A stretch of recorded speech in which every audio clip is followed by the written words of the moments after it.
Welcome to the Real Talk with Tanya White show. It's your host, Tanya White. And listen, I can't believe it's the end of September and we have a phenomenal, a dynamic, and of course, she's a Delta. We have her back on, Chief Soror, Corenza Townsend. And we're going to talk about, can y'all believe it's almost a year since the hospital opened? We're going to get right into that. But before we get into the conversation, I got to give a shout out and thank you to Casper and Cheryl Stockham, who are our September sponsors. Get their books, Divorce Proofing Your Marriage, Mastering Adam, Mastering Eve. Visit them at IamLoveBuilders.com. Now, we're going to talk to the Soror Chief, Corenza Townsend. Thank you so much for coming back, Ladybug. Absolutely. Thank you for having me. It doesn't feel like this has been almost a year since we had this conversation. Oh, my goodness. And it for real. So take us back, first of all, to almost a year ago when y'all was still in construction, y'all was planning the opening, y'all was hiring people, y'all was doing everything simultaneously and with elegance and grace, I must add. So thank you. Take us back to that moment, Corenza. Yeah, I think the last time we talked, to your point, we were in the middle of hiring a lot of our frontline staff. I think we were finishing the building. We were gearing up for what I would consider the best block party and ribbon cutting ever in the city of Louisville, Kentucky. And it was. I would argue in the state, right? If nothing else, Norton Healthcare knows how to party. We got you on the swag. We know how to have a good time, and we know how to take care of patients. And so we were gearing up for that, to what was a monumental, and then internet breaking ribbon cutting, right? Like that was a whole thing. Like, I think that's the first time I've ever gone viral. That was interesting, but in a good way, because it brought us national attention, and it highlights the work that the folks at this hospital were doing and how we're changing healthcare. So that when the last time we talked, a whole lot was getting ready to happen. We didn't know it, but so much has happened since then. So much. And one thing that I love, because I have many family members who are lifelong Norton's employees. Mm-hmm. One thing that Norton's does like no other organization is how to bring employees together. Mm-hmm. And everybody feels like family. And then no matter what hospital, what department, when you come together, it's one Norton. Because like I said, many of my family members, they were at the block party volunteering. And when they finish, you know how when sometimes when we volunteer, I'm gone. No, they stayed and had to say to everybody in our group chat, come on down, come on. And so what is the special sauce for Norton? And I say that because my grandmother, God rest her soul, she was an LPN, when you used to wear the white nursing uniform. Yeah. So third shift. And on down to even my cousin now who recently graduated with her LPN. What is that special sauce Norton's brings that makes people want to say, hey, this is my work family and I'm doing this for my work family? Yeah. So I can't speak for Norton Healthcare at large, right? But I can tell you my experience. So I've been with the organization for almost 16 years. It'll be 16 years in March, March 26th. And I can tell you from my first day when we were, a 4-hospital organization to now, I think we've got 9 hospitals now. Like we've grown. There's 23,000 of us between, Southern Indiana and Louisville. The one thing that stands true is that we are a family. And so many times in organizations, don't say we're family. Families can be dysfunctional or people have, PTSD from, their family experiences. At large and by far, the one thing about family is that it's unconditional. And accepting people, where they are and who they are. We show up for each other. I remember, I was announced in this role November of 22, and my mother died January of 23. Yes. Russ himself came to her funeral and wake, and that's not the first time, I had, my mentor, her mother just passed a couple of months ago. And there were so many Norton people there, like we shut the building down, and not just in loss, but we celebrate each other and we show up for each other. Like you said, at the block party, I had an employee that had a gospel album release this past Saturday. I was there, we show up for each other. And so when you show up for your teammates within and outside of work, you're more likely to do good patient care together. We all have the same understanding of patient care comes first. and you support each other. But I think that's the special sauce. That's not something you can teach. That's culture. Yeah. That's culture, and it's something innate that you just do. Like you said, Russ, it's not because you were his work. It's something that Russ does in his life with his family and everybody. So I believe that you lead the way you live. And so when people do that with authenticity and love behind it, it shows up and it spreads contagiously. Yeah. Now, almost a year, Corenza. I know you're not tired because that smile is on you. You can't be. Not when you're doing this work. You cannot be. And let me say, you have received and continue to receive a lot of community accolades, and now it's spreading nationwide. What do you sit back and reflect weekly, daily, and monthly when you like, whew, we did this thing? What is the common thing that puts a smile on your face, and no matter how hard it gets, you say, "Ooh, I can't wait till tomorrow." Yeah, there's two pieces to that. First and foremost, gratitude, right? That is, I mean, when I wake up in the morning, before I close my eyes, sitting in meetings, when I'm talking to people, the thing that always comes to my mind is gratitude. Not gratitude for said accolades or that I pulled it off, but it's more so gratitude for the people around me. And it's a little bit, I'll say funny, but it's because like all of these people that work with me, all these people that have worked around me, for me, have leaned in and poured into this project at large. All of y'all are crazy. Every single one of y'all. Every single one of y'all are crazy for believing in my crazy self and this crazy dream and this little young Black girl that thought that she was big enough to build a hospital. I tell Russ he's crazy all the time for trusting me to do this. Like all of y'all are crazy. But here we are, right? In that gratitude, like, y'all, we actually pulled this off. But did I mention y'all were crazy for doing this with me? Like you really put your eggs in this basket and trusted me to lead you through this process. But with that being said, the other piece of that gratitude is that I've got really, really, really good people around me and really good people praying for me and supporting me. And that is like the level of gratitude that comes with that is almost, you can't put it into words. And so every day that I wake up, like I said, every day before I go to bed, like, and just generally speaking, like I could be driving in the car and it's kind of like, thank you. Thank you. Thank you. Thank you, God. Thank you to the people who have supported this dream. Thank you to the community who's rallied around all of this, that trusted us, trusted this organization that we could actually pull this off. And we have.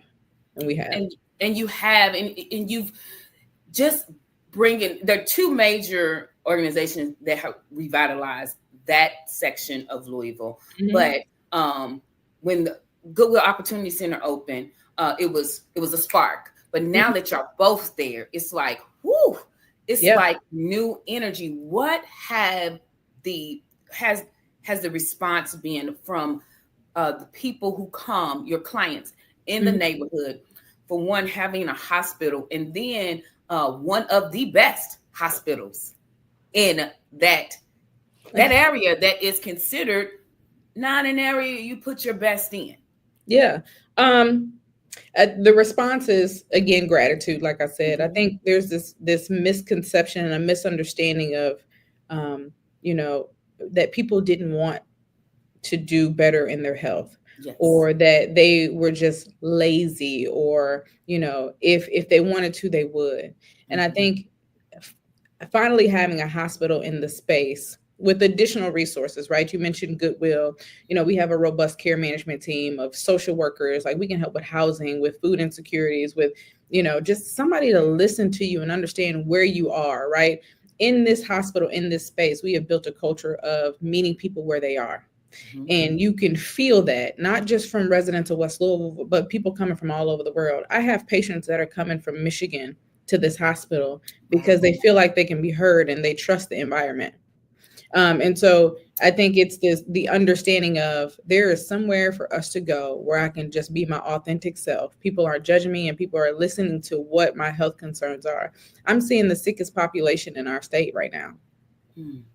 And I think there's also this misconception of people who are elderly coming here. My demographic is actually younger. People are coming back to healthcare in this season. So long answer to your question, but I think, there's trust Yes. And, this idea of, gratitude that I can finally go somewhere where people understand that it's not because I don't want to come to my doctor's appointment. It's because I'm working 2 jobs and my kid is in school and have extracurricular activities, and you're going to work around my schedule. And you understand that I'm not a non-compliant patient, and No. that I'm not in healthcare. So I don't understand the terminology. Break it down for me.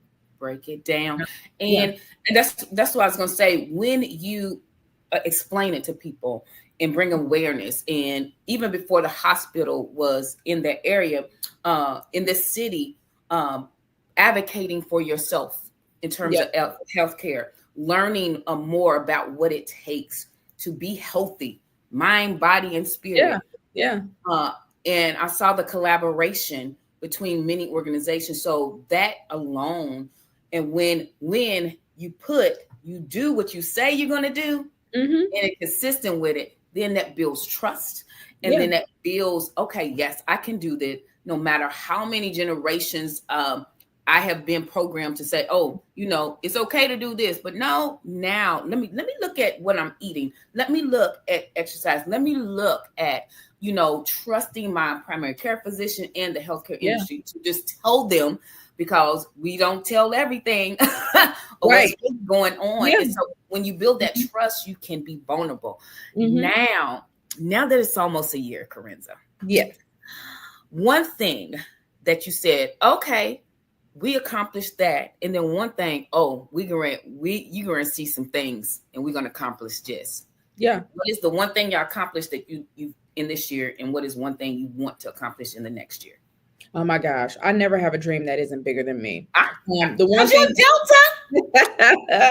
The one thing I'll say that we've accomplished is establishing trust and being the facility that people feel comfortable going to, right? I'm seeing over 2,000 people in my emergency department a month. To give you a little bit of comparison, typically when you build a hospital, all of them have been larger than my facility. You don't ramp up to 2,000 patients a month until well after the first year. I mean, you're going into your second year before you start to see that.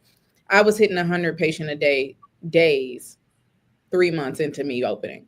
Wow. So from a capacity standpoint, and if you just look at the numbers alone, people trust coming here. We want to reintroduce people to healthcare and or be accessible closer to home. I'll check that box. Mm-hmm. What I want to do is continue to change how we do healthcare. And that is under the umbrella of healthcare literacy for the patient, but most importantly for the providers and people that work in healthcare. This isn't a one-sided thing. This isn't, well, patients don't understand or patients are non-compliant. It is, from a health equity standpoint, how are we treating patients? What is normal in healthcare practice? Mm-hmm. And just because something is normal doesn't mean that it's right. Ooh, say that again, Soror. Just because something is normal does not mean that it is right.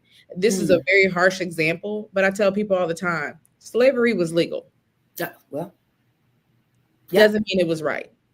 And so very big, I'm swinging the pendulum from one end to the other, but in the healthcare setting, so often do people feel like they're not heard. And that's not just a racial thing. In general, patients do not feel like they were heard. Mm-hmm. So how are we moving forward? How are we taking a second look at what is normal practice in healthcare? What is your norm as a provider in healthcare?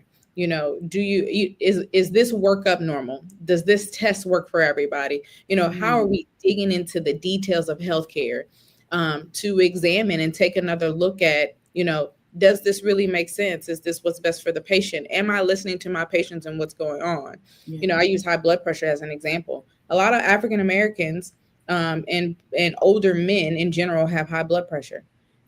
Normally, you wouldn't treat that immediately because if you pull their blood pressure down too fast, you can send them into cardiac arrest. So they schedule them with their primary care doctor or cardiologist, and they follow up in 2 weeks and they change a medication. And it's this long, drawn out process. Well, we know that if we don't get your blood pressure under control early, that it causes kidney issues. It causes, all these other comorbidities that we could have prevented had we just done the work on the front end, knowing that it's going to grow and be an issue.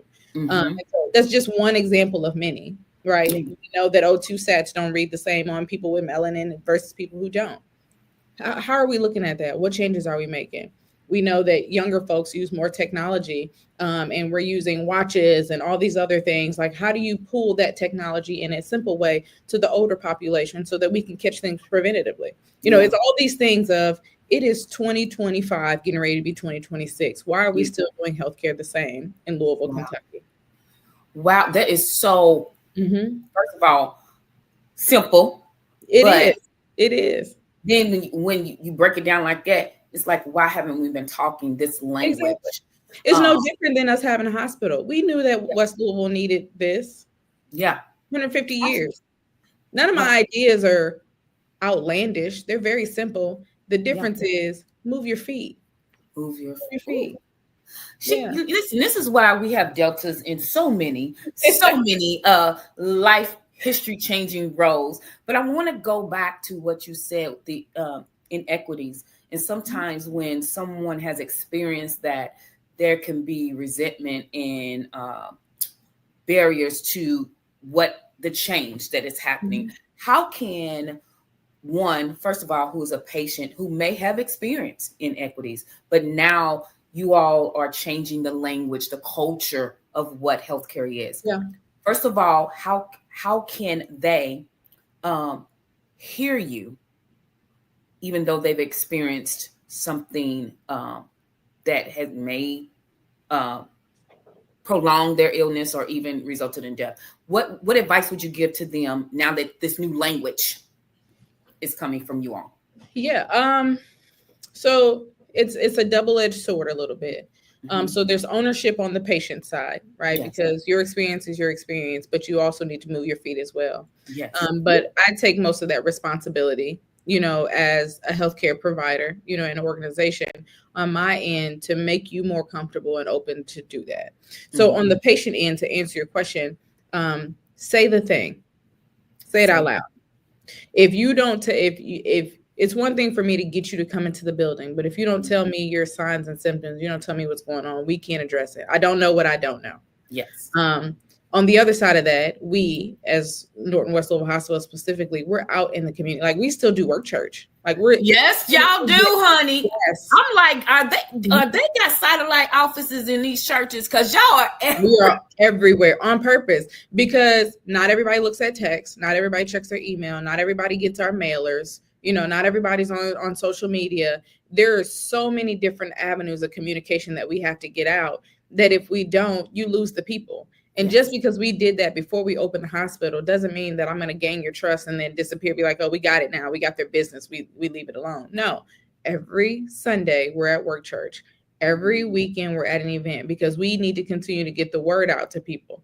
So on one end of the sword, you have us. We still need to be bird dogging that, right? We still need to be physically in the community. But on the other side of that, as a patient, I need you to say the thing. And it doesn't mean that you come here, right? It means that you have taken the next step in your healthcare journey. And one of us, whether it be West Louisville Hospital or another one of our facilities, will capture that. But we got to know in order to help you. Got to know in order to help you. And I love that. Now, on the other end, when you said us, someone who's, this new language is coming and they've operated, just say they operated, I'm the doctor, I'm a physician, I know better, I'm not listening to any patients. Girl, I'd be lying to you if I said that's not an uphill battle. Okay. That's an uphill battle. That is, if you were to ask me what keeps me up at night, it's that.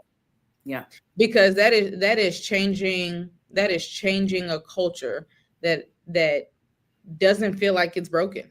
Yeah. Ooh. Because she's a Delta. This is like, Lord have mercy. That is my impossible task.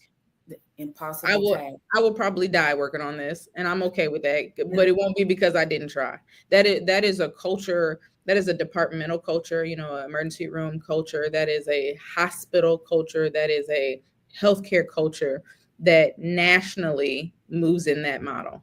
Absolutely. And although I'm just little bitty old Corenza at West Louisville Hospital, I am chomping at the bit to change that, all the way down to how we do research on patients. Yes. And that's in the culture that you are creating, the language that is going forth, the visibility that you all consistently have. And I love that you brought up, even after a year, You were still hustling. I hate to use that, but y'all literally still, like and that's what champions do. You never sit in the success. You always are going to the next. And how can I improve? And so that is why a year later, we are still excited, not only in Louisville, not only in Kentucky, but my girl, because she's a Delta, is national. Which is so crazy. That in itself is so crazy. It's not crazy, because when I saw, I was like, that's the next step. Because what you're doing, how you acknowledge your team, how your team is just excited as you are, that is something that has been missing, not only in healthcare, but we can go down the line, education, politics, everything. But when you get that, you teach that, you live that, and you manifest greatness. So thank you for manifesting greatness. What's coming up within like the holiday season, or I know what in October is a lot going on, but how is Norton how are you all going to continue to be in the community with the trick or treat and holiday, and teach us not how to overindulge? Yeah. So, I mean, there's a couple of things. So, life is a celebration, and I 100% believe in that. And I told you, Norton knows how to throw a good party. We always do. So first and foremost, we are going to celebrate our 1 year anniversary. West Louisville Hospital is turning 1. So on November 8th, which is funny because that's actually when we did the ribbon cutting, right? Oh, wow. It was the Friday before we opened, which was 11/11. So again, on November 8th, this time we're going to throw another big block party, but we're going to do it at the Sports and Learning Center, at the Norton Healthcare Sports and Learning Center. And so pretty much the same concept. We'll have all the fun and games and things like that. You'll be able to do, a lot of your health screenings and learn more information about all things Norton Healthcare, about all things healthcare. But we're doing one big party again. We're having a birthday party for the hospital. So we're doing that on November 8th. And I'll put that flyer on my social media so people can see it. It's on our Norton West Louisville Hospital social media, and we'll start promoting that here in the next week or so. But in addition to that, we did it last year. We'll do it again this year. We're going to have, a Black Santa here at the hospital. So it's completely free.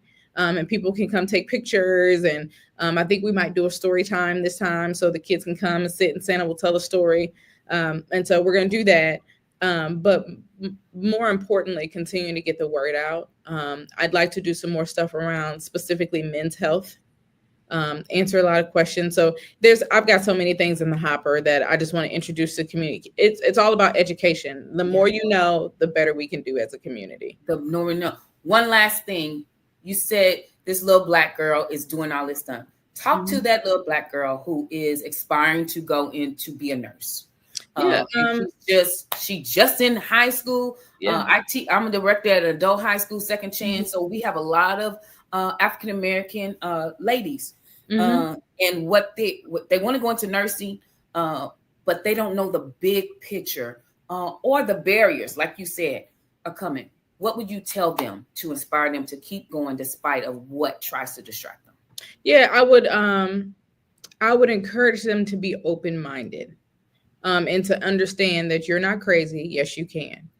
And that specifically nursing school is hard, but if I can do it, you can too. And if all of these nurses in the state of Kentucky and around the world can become nurses, you have the same bandwidth. You can too. The other piece of that is you don't just have to be a nurse. And I say just a nurse.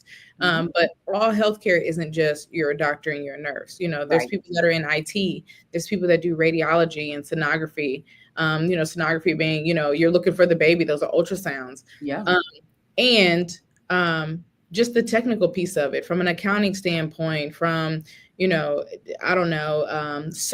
anesthesiology. Look at all of your options. There's a huge need for physical therapists and child life specialists where you work with kids.